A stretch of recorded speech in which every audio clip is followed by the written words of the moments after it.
Avant de décrire le rôle des principaux acteurs, il convient de dire qui ils sont. Le maître d'ouvrage est le porteur du besoin, il définit le projet, son calendrier et son budget. Il exprime le besoin et c'est pour lui que les travaux sont réalisés. Le conseiller général pour un collège, la mairie pour la voirie communale, etc., etc. Les travaux sont accomplis par le constructeur ou entrepreneur sous le contrôle du maître d'œuvre.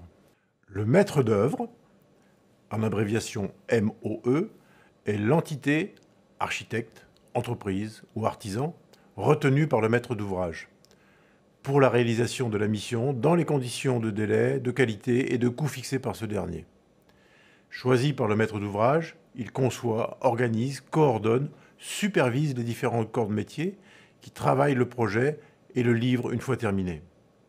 Le propriétaire, c'est le titulaire du droit de jouir et de disposer des choses de la manière la plus absolue, sous réserve de ne pas en faire un usage prohibé par les lois et règlements, conformément à l'article 544 du Code civil.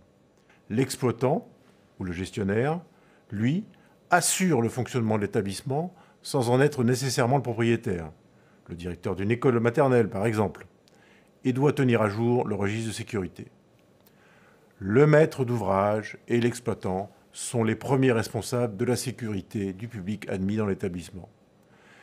Gestionnaires de l'ERP, ils sont tenus de mettre en œuvre les mesures et les dispositions de sécurité prévues par la réglementation. Soulignons qu'un avis favorable de la commission de sécurité compétente ne les dégage pas de leurs responsabilités et que l'absence de prescription ne vaut pas accord tacite.